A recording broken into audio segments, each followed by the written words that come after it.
क्या आपने कभी सोचा है कि मेरे इस मानवीय जीवन का क्या अस्तित्व है? मेरे लिए इस मानव जीवन जो कि ईश्वर की अनमोल देन है, उसका क्या महत्व है?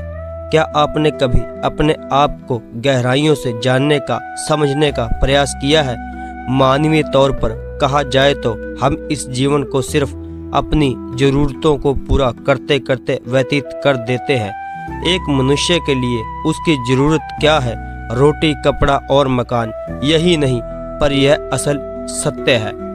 हर मनुष्य का जन्म इस धरती पर एक विशेष कारण से होता है, जिसे हम धीरे धीरे समय के साथ समझते चले जाते हैं।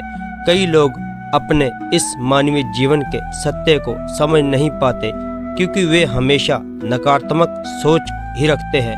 यही अंतर है नकारात्मक और सकारात्मक सोच में। जहाँ नकारात्मक सोच हमारे लिए समस्याएं पैदा करती है, वहीं सकारात्मक सोच हमारे लिए नए अवसर लाती है। आइए हम जीवन के इस सत्य को एक कहानी द्वारा समझने की कोशिश करते हैं। साथ संगत जी, बड़े प्रेम से कहना धन निरंकार जी। आप सतगुरु माता जी की कृपा से स्वस्थ होंगे और तंदुरुस्त होंगे। तो जो आज के विचार हैं वह प्रेरणादायक और जिनका एकमात्र उद्देश्य है आपके जीवन में आत्मिक सकारात्मक जीवन में आनंद हो। हमारे चैनल पर रोज शाम को 7 बजे वीडियो अपलोड होता है। आपसे विनती है आप चैनल को सब्सक्राइब करें और इन विचारों को अपने जीवन में ढालें।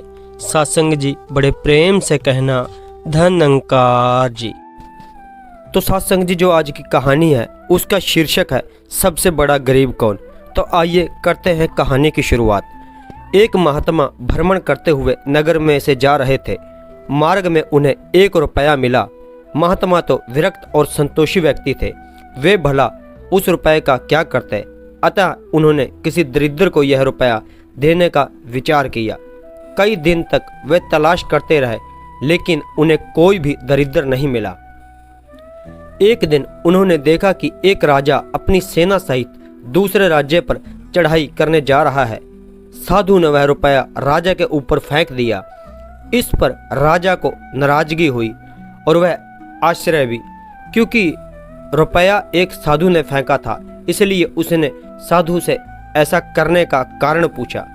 साधु ने धैर्य के साथ कहा, राजन, मैंने 1 रुपया पाया, उसे किसी दरिद्र को देने का निश्चय किया, लेकिन मुझे तुम्हारे बराबर कोई भी दरिद्र व्यक्ति नहीं मिला, क्योंकि जो इतने बड़े राज्य के अधिपति होकर भी दूसरे राज्य पर चढ़ाई करने जा रहे हो और इसके लिए युद्ध में अपार संहार करने के उद्यत हो रहा है, उससे ज़्यादा दरिद्र कौन होगा?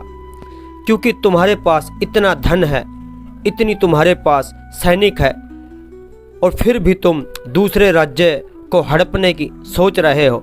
तुम्हें परमात्मा ने किसी भी चीज की थोड़ नहीं दे रखी, तो तुमसे गरीब कौन होगा? राजा का क्रोध शांत हुआ और वह अपनी भूल पर पश्चाताप करते हुए उसने वापस अपने देश को प्रस्थान किया। तो सत्संग जी, इस कहानी से हमें प्रेरणा क्या मिलती है? हमें सदैव संतोषी वृत्ति रखनी चाहिए।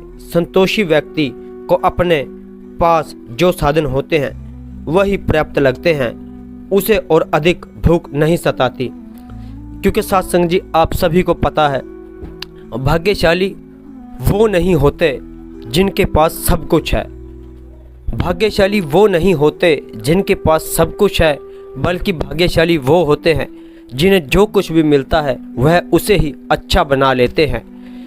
अगर हम धन के पीछे भागेंगे तो कब तक भागेंगे?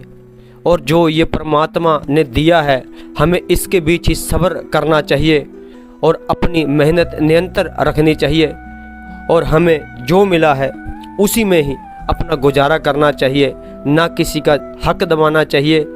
इस कहानी से हमें यही प्रेरणा मिली और यही संदेश मिला। अगर आप नए हैं तो चैनल को सब्सक्राइब करें और हमारी प्यारी सी फैमिली का हिस्सा बने। धन निरंकार जी।